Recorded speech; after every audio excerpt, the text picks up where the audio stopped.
예, 감사합니다. 우리 여호수아서 그 7장 1절 말씀 자막 준비되어 있을 텐데요. 우리 같이 제가 좀 읽으면요.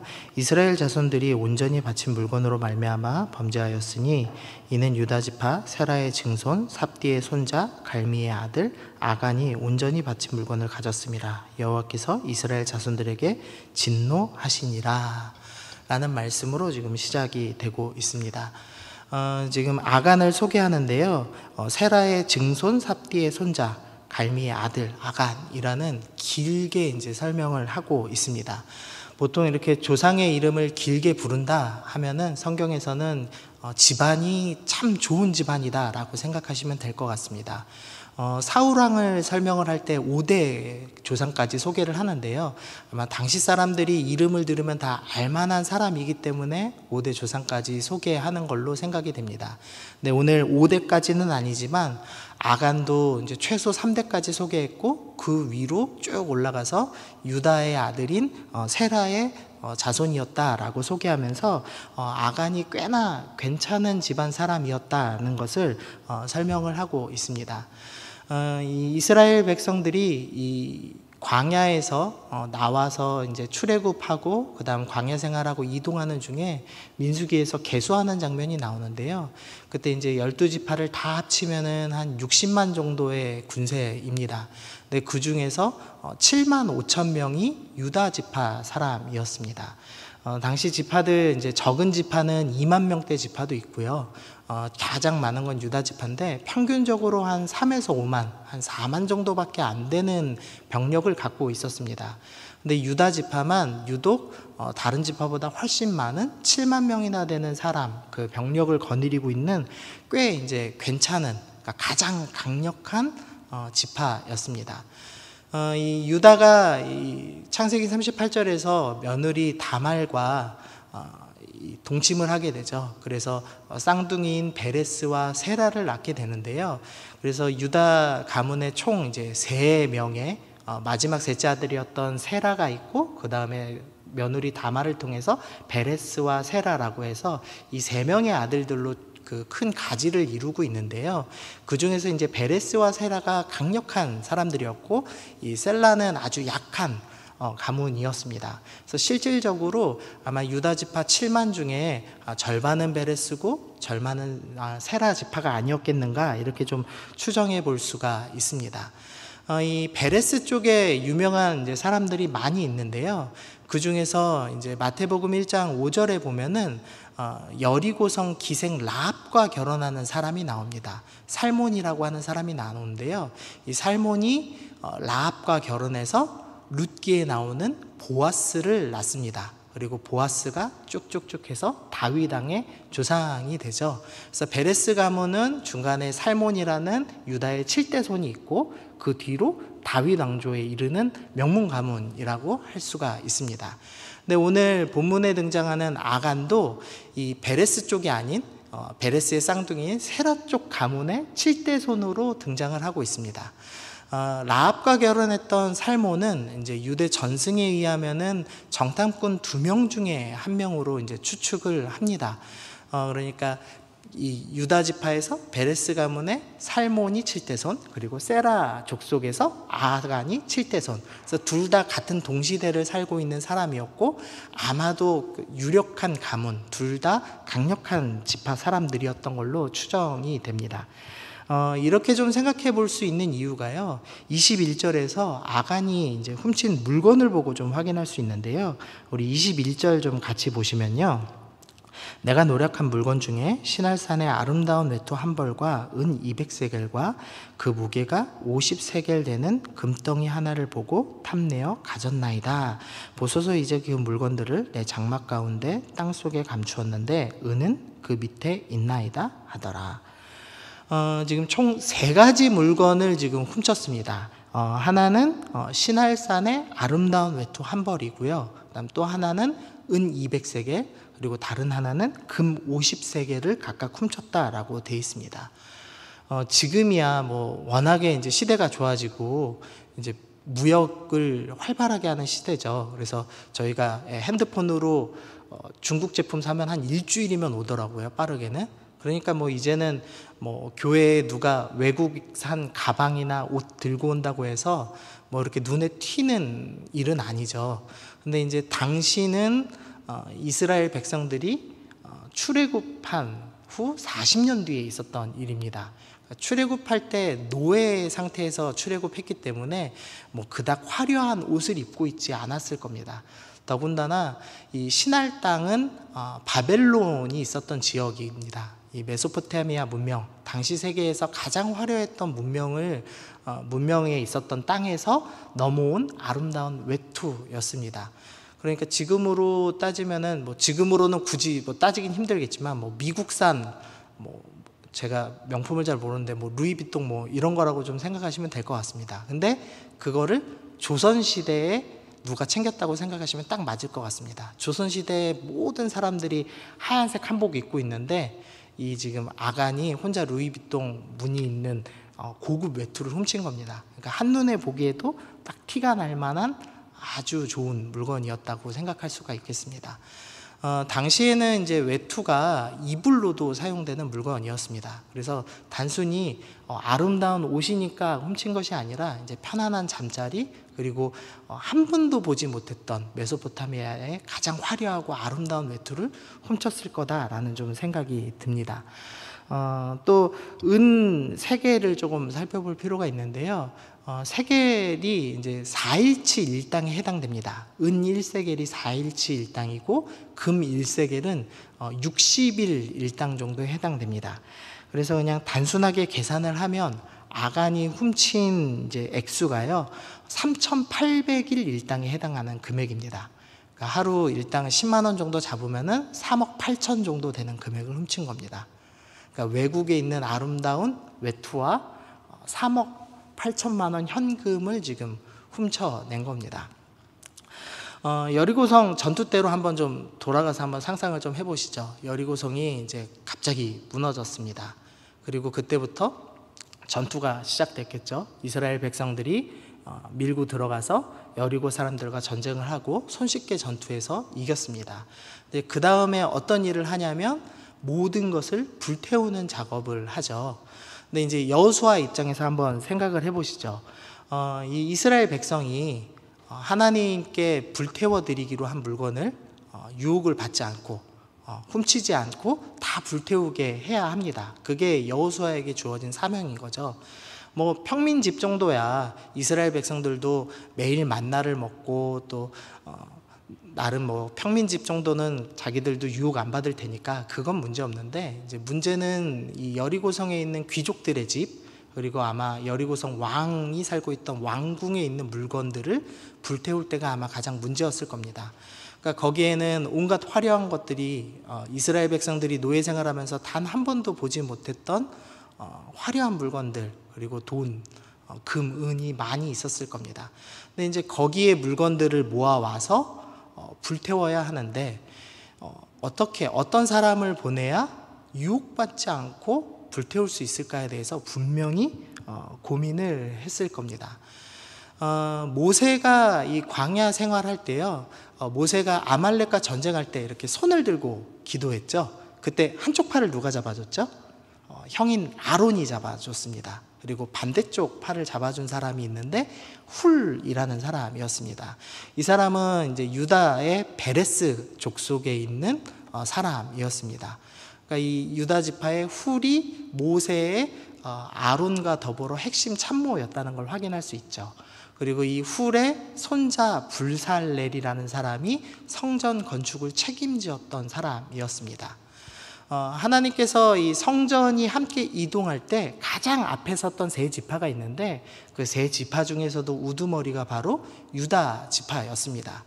그러니까 여호수아 입장에서 생각을 할 때 어느 지파 사람, 어느 집안 가문이 되어야 이 여리고 성 안에 있는 물건을 불태울 때 유혹받지 않고 불태울 수 있을까, 이런 생각을 할 때 당연히 우리 모세 선생님의 가장 최측근 보좌관이었던 훌도 유다 지파였고 성전 건축을 책임했던, 그래서 수많은 백성들이 헌금을 했을 때 단 하나도 놓치지 않고 다 하나님께 올려드렸던 그 유다 지파 사람들, 그리고 언제나 성전 앞에서 성막 앞에서 가장 처음 행진하던 용감한 그리고 가장 많은 병력을 갖고 있는 그 유다 지파 사람들이어야 그게 가능하지 않을까, 아마도 이런 생각을 했지 않을까 싶습니다. 그래서 아간이 뽑혔던 것 같습니다.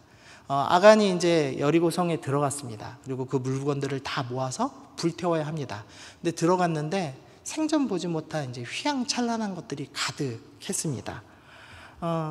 얼마나 많았는지 그 중에서 현금 3억 8천만 원어치하고 외투 하나를 훔쳤는데 티도 안 날 만큼 엄청나게 화려한 많은 물건들이 있었습니다. 근데 아간이 이걸 보고선 그만 유혹에 넘어가서 훔치고 만 것입니다. 근데 아간의 신앙 경험을 비추어 볼 때 사실 아간은 그렇게 신앙 경험이 부족한 사람이 아니었습니다. 일단 집안이 꽤 좋은 사람이었고요. 그 다음에 이 사람은 광야 생활을 모두 경험했습니다. 그러니까 즉 하나님께서 구름기둥과 불기둥으로 인도하실 때 구름기둥과 불기둥이 앞에 있고 유다 지파는 가장 앞에서 그걸 쫓아가는 지파였죠. 그러니까 하나님께서 살아계심을 누구보다도 명확히 본 사람 중에 하나였습니다. 모세가 하나님의 음성을 듣기 위해서 성막에 들어가고 그 임재의 구름이 내려올 때 그 임재의 구름을 목격했던 사람이었고요. 그 다음에 요단강을 건너기 전에 몸을 거룩하게 하고 할례를 행하고 했던 그 모든 거룩의 예식에 참여했던 사람이었습니다. 요단강이 갈라질 때 그 요단강을 건넜던 사람이기도 했습니다. 그리고 여리고성이 무너질 때 그 한복판에 있었던 사람, 그러니까 모든 은혜를 다 경험했습니다. 만나도 먹었습니다. 하나님의 임재도 다 경험했습니다. 그리고 신앙훈련 철저히 받은 사람, 그 사람이 아간이었습니다. 그런데 아간이 공동체랑 함께 있을 때는 이 유혹을 이겨내고 멋진 여호와의 군사로서 서서 사명을 부여받아서 유혹에 넘어지지 않을 만한 사명을 부여받았는데 그만 혼자 있을 때 무너지고 말았습니다. 아마도 이제 이렇게 생각했을 겁니다. 이거 훔쳐가면 내 노후가 평안히 보장될 거다. 이거 있으면 내가 말년에 좀 따뜻하게 몸을 누이고 잘 수 있을 거다. 뭔가 이런 유혹이 있었겠죠. 자신의 그 평안함을 추구하고 싶었던 겁니다. 세상의 평안을 위해서 하나님께서 나에게 주신 사명을 저버리고 물건들을 훔쳐내게 되었습니다. 이제 아간이 물건을 훔쳐가지고 이제 장막 안으로 들어왔습니다. 아간이 어떻게 했냐면 장막 가운데를 파고 먼저는 은을 묻었습니다. 그리고 아마도 흙을 좀 덮은 것 같습니다. 21절 말씀 보니까 물건들을 장막 땅 속에 감추었는데 은은 그 밑에 있나이다 라고 한 걸로 볼 때 은은 안 걸리게 가장 밑에 두고 흙을 한번 묻고 그 위에다가 금과 외투를 묻어놓은 것 같습니다. 그러니까 아간이 벌써부터 이제 머리를 굴린 겁니다. 만약에 외투와 금은 걸려서 뺏길지라도 은은 안 뺏기겠다는 계산이 벌써 숨어 있었습니다. 당시에 이 사람들이 다 노예 생활했다가 막 벗어난 백성이었죠. 그러니까 외투, 그러니까 메소포타미아 문명의 그 화려한 무늬를 가진 외투는 거래하기는 거의 불가능했을 겁니다. 너무 비싼 건 이게 거래가 안 되잖아요. 그러니까 그것도 좀 힘들었을 거고, 그리고 당시 문화로 볼 때 금도 아마 현금화하기에 많이 어려웠을 겁니다. 그러니까 아간이 머리를 계속 쓰고 있는 겁니다. 현금화 가능한 은은 가장 밑에다 숨겨놓고 금하고 외투는 올려놓자, 이렇게 생각한 거죠. 그리고 장막을 팠기 때문에 그 가족들이 모두 그것을 보았을 겁니다. 아들들, 딸들이 그걸 보고 충분히 아버지가 훔쳐온 것을 알 수밖에 없었습니다. 왜냐하면 단 한 번도 본 적 없는 외국 물건을 갖고 온 거기 때문에 마치 조선시대 때 루이비통 코트 갖고 온 것과 같은 거죠. 단 한 번도 본 적 없는 외국 물건을 갖고 왔으니까 아들들이 단번에 알았을 겁니다. 그리고 여리고성이 불타고 나서 여리고성 이제 점령하고 나서 불을 태웠겠죠. 그러면 그 여리고성에 있는 모든 것들이 다 불타서 연기가 막 휘황찬란하게 올라갔을 겁니다. 아마도 몇 날 며칠 동안 불길이 일어나고 연기가 타올랐겠죠. 그러니까 자녀들도 웬만히 어려도 왜 저렇게 여리고성이 불탑니까? 물어보고 저것은 너무 악한 물건들이고 너무 악한 사람들에게 속해 있기 때문에 하나님께서 다 불태워라 명하셨기 때문에 불태우는 거다. 이거를 아마 어른들께 충분히 다 전달받았을 겁니다. 그러니까 아들들과 딸들도 아간이 지금 장막에다가 무언가를 파묻는다면 그것이 하나님께 범죄하는 것이라는 걸 다 알고 있었을 겁니다. 그러니까 아들들과 딸들이 이런 생각했겠죠. 먼저는 아간하고 똑같은 마음이었을 수도 있겠습니다. 아버지가 3억 8천이나 현금을 갖고 왔는데 이 전란의 시대에, 이 전쟁의 시대에 현금 갖고 있으면 든든하니까, 평안하니까 아버지 하는 거 못 본 척 하자. 아버지가 지혜롭게 우리 집 살리는 거다. 이렇게 생각했을 수도 있겠습니다. 그렇다면 아간하고 똑같은 탐욕의죄, 그리고 세상의 평안을 바라는 범죄를 짓고 있는 거겠죠. 또는 이렇게 생각해 볼 수도 있겠습니다. 아버지가 분명히 죄 저지르는 건 맞다. 근데 내가 아버지의 죄를 남들에게 이야기하면 아버지와의 관계가 깨질 것이 너무 분명하다. 그래도 부모 공경하라고 했는데 아버지랑 관계를 깰 수는 없는 것 아니겠는가. 아마 그런 생각으로 침묵을 선택했을 수도 있겠습니다. 침묵이 주는 가짜 평안을 선택한 것이죠. 아버지의 죄를 사람들에게 이야기해서 아버지가 회개할 수 있도록 돕기보다는 아버지와의 지금 잠깐의 평안, 가짜 평안을 위해서 침묵하기로 결정한 것입니다. 그러니까 이 아간의 집안은 어쨌든 평안을 선택했습니다. 세상의 평안, 돈이 주는 세상의 유혹 평안, 그리고 아버지와의 관계를 위해서 침묵을 선택하는 평안을 선택했습니다. 그 병 중에서 그 췌장암이라는 병이 있죠. 그 췌장암이라는 병의 별명이 소리 없는 암살자라는 별명을 갖고 있답니다. 일단 아프지가 않답니다. 그래서 증상을 느낄 때면 무조건 최소 3기 정도가 돼서 생존하기가 어렵다고 합니다. 그러니까 발병한 지 5년 정도 되면은 생존율이 한 자릿수밖에 안 되는 병이 바로 췌장암이라고 합니다. 그러니까 증상이 없으면, 아프지가 않으면 좋은 병이 아니라 오히려 더 나쁜 병이고 위험한 병이라고 의사들이 경고하더라고요. 근데 오늘 이 본문에서 아간의 자녀들이 지금 침묵하기로 결정했습니다. 그리고 그것이 집안의 가짜 평안을 허락했습니다. 잠깐 동안은 아버지랑 관계가 원만하게 유지될 수 있었고, 또 모두가 잠시 동안 이 돈 있으면 든든하겠다라는 가짜 평안을 누리면서 살 수 있었습니다. 그렇지만 그 소리 없는, 증상 없는 영적인 병은 결국에 심각한 결말을 낳게 되었죠. 하나님을 믿고 이스라엘 백성이 쫓아왔는데 이스라엘 백성들이 경험한 것은 이제 눈앞에 요단 강물이 가득 넘치는 것을 경험했습니다. 그리고 또 하나님을 믿고 끝까지 따라왔는데 가장 높은, 당시의 과학기술로는 무너뜨릴 수 없는 여리고 성이 눈앞에 있는 것을 경험했습니다. 하나님을 따라갈 때마다 예상치 못하는, 눈앞이 꽉 막힌 것과 같은 답답한 현상을 경험할 때가 있습니다. 예수 믿으면 평안할 거라고 생각을 했는데 오히려 예수 믿고 쫓아갔더니 인간의 힘으로는 극복할 수 없는 요단강물과 여리고 성이 눈앞에 있는 것과 같은 그런 어려운 순간들을 경험하게 되는 거죠. 그런데 아간이 오늘 죄를 저질렀습니다. 하나님께서 불태우라고 말씀하시는 물건을 훔쳤습니다. 그리고 그 자녀들이 거기서 침묵하기로 결정했습니다. 그런데 당장 왠지 노후가 해결될 것 같고 아버지랑 비밀을 유지하고 있으니 더 친밀할 것 같은, 그러니까 가족 모두가 세상의 평안, 가짜 평안을 누리는 현상을 경험하고 있더라는 겁니다. 하나님을 따라갔더니 눈이 꽉 막힌 것 같고 세상을 쫓아갔더니 가짜 평안으로 마음이 평안해지는 현상을 목격할 수가 있었습니다. 그런데 이 일이 그닥 길게 가지 않고 결국 하나님께서 드러내시는 장면을 볼 수가 있습니다. 여호수아가 이제 아이성을 점령하기로 결정하죠. 아이성에 이제 수천 명을 데리고 갔는데 36명이 죽었습니다. 이스라엘 백성 병력이 60만인데 36명 죽었습니다. 전쟁 중에 사람 죽는 일은 늘상 있는 일이죠. 근데 거기다가 36명이면 많은 사람이 죽었다고 볼 수도 없는 일이었습니다.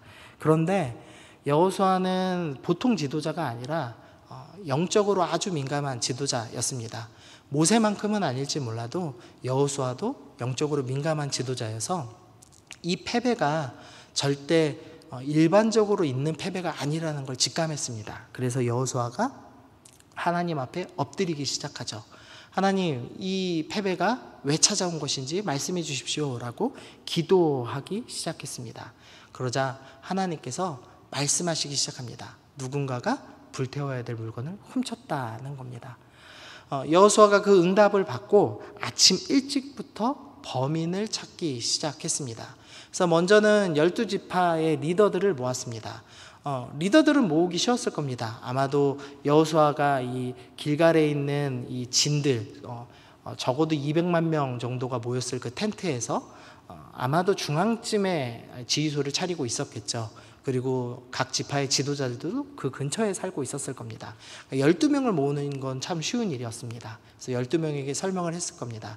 내가 기도해 봤는데 이러저러한 일로 아마도 누군가가 물건을 훔친 것 같다. 그래서 하나님께서 이것을 찾으라고 말씀하셨다. 그리고 제비뽑기를 시작하는 겁니다. 당시 생각으로 따지면 분명히 사람들이 이런 생각했을 겁니다. 아마도 가장 도덕성이 떨어졌던 단지파나 아니면 가장 약했던 2만 명 정도밖에 안 되는 시므온 지파가 훔치지 않았을까? 그 사람들은 도둑질도 잘하고 새도 약했기 때문에 뭔가 훔치고 싶었을 거야. 아마 이런 상상했을 겁니다.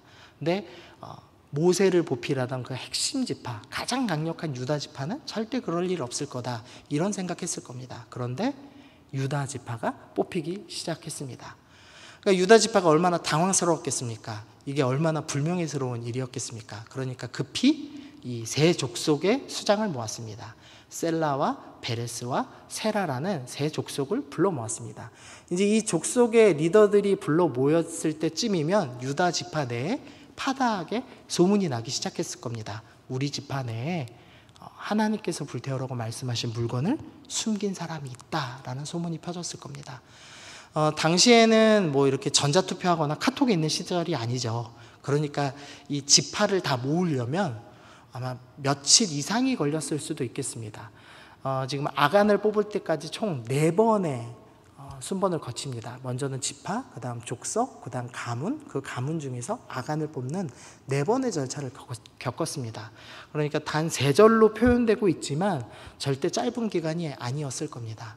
그러니까 만약에 이 기간에 아간이 그때라도 양심에 찔려서, 아니면 아간의 그 아들들이, 딸들이 양심에 찔려서 그때라도 회개했다면 아마도 용서받았을지도 모르겠습니다. 하나님께서는 회개할 기회를 충분히 주셨는데도 불구하고 이 아간과 그의 아들, 딸들은 회개를 하지 않았습니다. 아마 오히려 이렇게 생각했을 겁니다. 나 말고 다른 사람이 뽑혔으면 좋겠다 라는 생각을 했을 겁니다. 지금 이 제비뽑기에 걸린 사람들은 반드시 사형당할 게 분명했습니다. 그런데도 불구하고 아간과 그 가족들은 자기가 범죄했다고 이야기하지 않습니다. 그러니까 자기 지파, 자기 가문 사람들이 죽을지도 모르는 일인데도 불구하고 끝까지 침묵합니다. 아간이 신앙 경험이 충분한 사람이었고 나름 신앙 명문가문 출신이었는데도 불구하고 이 탐심이 동해서 하나님과의 언약을 어기기 시작하자 그때부터 죄가 침투했습니다. 그러자 어떤 현상이 있냐면 내 가족, 내 지파 사람이 내 죄 때문에 대신 죽을지라도, 억울하게 죽을지라도 그거 전혀 신경 쓰지 않고 입 딱 닫고 가만히 있을 만큼 완전히 죄에 물들어 버린, 공동체를 전혀 생각하지 않는 이기적인 마음에 사로잡혀서 죄에 완전히 물들어 버린 더러운 모습을 살펴볼 수가 있습니다. 결국은 이제 아간의 죄가 다 들통났습니다. 제비뽑기를 통해서 아간이 들통나고 아간이 모든 죄를 다 폭로합니다. 그리고 그 결과 어떻게 됐냐면 그 장막에 속한 모든 것을 다 끌고 골짜기로 끌고 내려가게 됩니다. 그리고 그 골짜기에서 아간과 그 가족들은 돌에 맞아 죽게 됩니다. 그리고 그 돌이 쭉 쌓여서 돌무더기 하나를 만들게 됩니다. 그리고 아간이 그토록 원했던 외투와 금과 은, 그 현금들은 전부 불태워지는 것으로 결말이 나게 됩니다.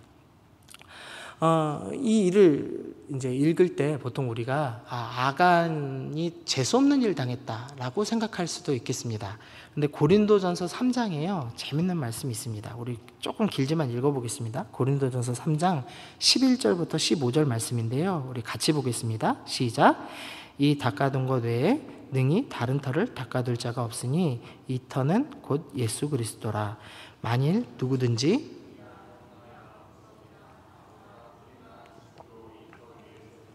각 사람의 공적이 나타날 터인데 그날이 공적을 밝히리니 이는 불로 나타내고 그 불이 각 사람의 공적이 어떠한 것을 시험할 것임이라.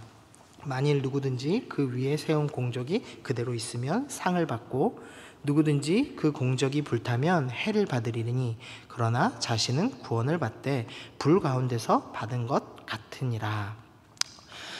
고린도전서에서 지금 사도 바울이 고린도 교회 성도들을 향해서 지금 설명을 하고 있는 겁니다. 너희의 터가 예수 그리스도시고 너희의 모든 삶은 그 터 위에 세워지는 것이다. 그런데 만약 너희가 그 예수 그리스도 그 터 위에 금이나 은이나 다른 것으로 세워두면 그 마지막 심판의 때에 불태울 것인데 불뗄 것은 전부 없어질 것이다. 너희가 쌓은 것이 하나님 나라 그리고 그의 의를 위해서 쌓는 것이 아니라 세상의 물건들, 너희가 원하고 추구하던 세상의 평안들, 그 가짜의 것들로 쌓아놓는다면 마지막 심판 때에 전부 불살라질 것이다. 그리고 너희가 예수님을 믿어서 구원을 받는다고 할지라도 15절 보시면 그러나 자신은 구원을 받되 불 가운데서 받은 것 같으니라. 너희가 구원을 받기는 받는데 불 가운데서 모든 게 다 불타 없어지는, 너희의 삶이 모두 쓸모없는 것으로 판명되는 부끄러운 구원을 받게 될 수도 있다라고 경고를 하고 있습니다. 우리 모두가 지금 이 자리에 오신 분들 다 예수님 믿을 거라고 확신합니다. 여러분 평생에 예수님 믿고 사셨을 겁니다. 그런데 우리가 아간처럼 그리고 그의 아들처럼 세상의 평안을 추구하면서 금과 은과 세상의 평안들과 죄를 보면서 적당히 침묵하고 머물러 있는 그런 가짜 평안을 추구하는 그 마음으로 우리가 열심히 쌓고 쌓는 인생을 살았다면 그 모든 것은 하나님의 마지막 때에 불살라질 것이고 우리는 부끄럽게 아무것도 쌓아놓지 못한 채 하나님 나라와 하나님의 의를 위해서 산 것이 아니라 나의 나라와 나의 의와 나의 평안을 위해서 산 욕심쟁이로서 부끄럽게 구원을 받게 될 수도 있습니다 라는 무서운 경고의 말씀을 우리 가운데 하고 계십니다.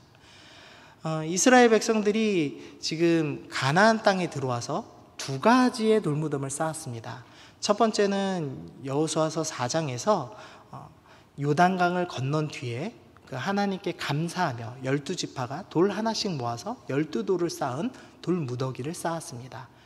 그 돌은 하나님께서 내 눈앞에 꽉 막힌 것과 같은 요단 강물을 가르시고 은혜 베푸셨습니다. 하나님은 언제나 우리의 앞날을 준비하시고 여시는 하나님이십니다를 기념하면서 은혜의 돌무더기를 쌓았습니다. 그런데 아간은 지금 자신의 욕망으로 물건들을 훔쳤고 가짜 평안을 추구했습니다. 그리고 그 결과로 어떻게 됐냐면 자신이 돌에 맞아 죽고 그 맞아 죽은 돌들이 쌓이고 쌓여서 돌무더기가 되었다라고 표현을 하고 있는 겁니다. 이 돌은 심판의 돌무더기라고 할 수 있겠죠. 우리가 인생을 살면서 두 가지의 돌을 쌓을 수 있다는 겁니다. 하나님 쫓아가다가 눈앞에 탁 막힌 것과 같은 어려움을 경험할지라도 하나님을 신뢰하면서 주님을 끝까지 따라가기 시작할 때 하나님의 은혜를 경험하고 은혜의 돌무더기를 쌓을 수도 있고, 우리가 내 방법과 내 뜻대로 세상의 평안을 추구하며 돈과 명예와 권력과 사람들과의 누리는 가짜 평안을 위해서 침묵하는 것으로 세상의 평안을 쌓았다면 그것으로 인해서 심판의 돌무더기, 하나님 마지막 그 심판 불 앞에 아무것도 남지 않는 그 비참한 영적인 상태를 맞이할 수도 있다고 우리 가운데 오늘 말씀이 권면하고 있는 겁니다. 여기까지 이제 들으면 이제 마음에 좀 근심이 되시죠? 누가 이 말씀에서 자유로울 수 있겠습니까? 누가 세상에서 그래도 조금 평안하게 살고 싶지, 누가 예수님을 위해서 그 나라와 그의 의를 구하며 전심으로 살았다고 감히 얘기할 수 있겠습니까? 여기는 목회자들 다 젊어서 헌신하고 주님 위해서 따른다고 직업을 목사라고 선택하고 살았지만 아마 누구도 감히 내가 전심으로 주님 나라와 주님의 의를 위해서만 살았습니다, 내가 금과 은은 추구하지 않고 세상 평안 추구하지 않고 오직 주님 위해서 살았습니다, 감히 고백할 사람 아무도 없을 겁니다. 우리 모두가 사실은 이 아간의 죄 앞에서 누구도 자유롭지 않죠. 누구도 감히 하나님 앞에 내가 의롭습니다 라고 얘기할 사람 아무도 없을 겁니다. 우리 호세아서 말씀 좀 보겠습니다. 호세아서 2장 13절부터 17절 좀 긴데요, 제가 좀 읽어보겠습니다. 그가 귀고리와 폐물로 장식하고 그가 사랑하는 자를 따라서 나를 잊어버리고 향을 살라 바알들을 섬긴 시일대로 내가 그에게 벌을 주리라 여호와의 말씀이니라. 지금 13절 말씀 다시 좀 띄워주시고요. 지금 여호와 하나님께서 이스라엘을 향해서 말씀하시는 겁니다. 이 앞에서의 그는 이스라엘입니다. 이스라엘이 귀걸이와 폐물로 장식하고 이스라엘이 사랑하는 자, 그러니까 바알이라고 얘기하는 세상의 우상들, 돈과 명예와 쾌락을 쫓던 세상 우상을 쫓아서 살았습니다. 그러자 하나님께서 어떻게 하시냐면 내가 그에게 벌을 주리라 라고 말씀하셨습니다. 그래서 결국 이스라엘이 남유다가 하나님의 심판을 받아서 멸망을 받게 되었죠. 마치 아간이 그 골짜기에서 돌을 맞아 죽고 심판의 돌무더기를 쌓은 것처럼 이 이스라엘 백성들이, 남유다 백성들이 심판당하였습니다. 근데 말씀이 여기서 끝나지 않습니다. 14절 말씀부터 다시 읽어보면요, 그러므로 보라 내가 그를 타일러 거친 들로 데리고 가서 말로 위로하고 거기서 비로소 그의 포도원을 그에게 주고 아골 골짜기로 소망의 문을 삼아 주리니 그가 거기서 응대하기를 어렸을 때와 애굽 땅에서 올라오던 날과 같이 하리라. 여호와께서 이르시되 그날에 내가 나를 내 남편이라 일컫고 다시는 내 바알이라 일컫지 아니하리라. 내가 바알의 이름을 그의 입에서 제거하여 다시는 그의 이름을 기억하여 부르는 일이 없게 하리라. 호세아서 말씀에서 우상을 숭배했습니다. 세상의 것을 추구해 쫓아갔습니다. 그래서 벌받았습니다. 심판당했습니다 라고 말씀합니다. 그런데 말씀이 거기서 끝나지 않습니다. 이스라엘이 남유다가 아간처럼 아골 골짜기에서 심판받았습니다 라는 말씀에서 끝나는 것이 아니라 그 뒤에 내가 그때부터 너와 함께 할 것이다. 그래서 아골 골짜기로 소망의 문을 삼아주겠다. 내가 너를 이제 더 이상 가만히 두지 않고 너의 마음에서, 너의 입에서 네가 우상 숭배하던 바알을 제거하고 네가 나의 아내가 되게 하겠다라고 약속의 말씀을 우리에게 주고 계신 것을 볼 수 있습니다. 우리 누구도 이 아간의 죄에서 자유롭다고 할 수 없습니다. 우리의 힘으로 이것들을 온전히 이겨내기 불가능합니다. 그래서 하나님께서 우리 가운데 약속하시는데 너희 가운데 새 마음을 주겠다. 너희의 힘으로는 이 유혹을 절대 이겨낼 수 없다. 그래서 내가 너희 가운데 함께하여서 너희 입술에서 부르짖던 그 세상의 가짜 평안들, 돈과 명예와 권력들, 그것들 모두 제거해주고 내가 너희의 하나님이 되고 너희는 나의 백성이 되며 너희는 온전히 나를 따르게 내가 도와주겠다라고 주님께서 우리에게 약속하고 계십니다. 우리 누가복음 3장 3절에서 6절 말씀도 좀 읽어보겠습니다. 제가 읽겠습니다. 요단이 요단강 북은 각처에 와서 죄사함을 받게 하는 회개의 세례를 전파하니 선지자 이사야 책에 쓴 바 광야에서 외치는 자의 소리가 있어 이르되 너희는 주의 길을 준비하라. 그의 오실 길을 곧게 하라. 모든 골짜기가 메워지고 모든 산과 작은 산이 낮아지고 굵은 것이 곧아지고 험한 길이 평탄하여질 것이요 모든 육체가 하나님의 구원하심을 보리라 함과 같으니라. 세례요한이 지금 말씀을 전하는 장면인데요. 죄사함을 받게 하는 회개의 세례를 전파하였습니다. 그런데 이 회개의 세례를 전파한 것에 대해서 누가가 지금 뭐라고 말씀하냐면 이것은 선지자 이사야가 이사야 40장에 예언한 말씀이 이루어지는 것이다. 그 예언은 뭐냐면 주의 길을 준비하는 사역이다. 회개의 사역이 주의 길을 준비하는 사역이다. 그런데 그것은 무엇이냐? 골짜기가 메워지고 높은 산은 평탄하여져서 주님께 가는 길이 평탄하여져서 쉽게 갈 수 있도록 돕게 하는 그 사역, 그것이 바로 회개의 사역이다 라고 설명하는 장면입니다.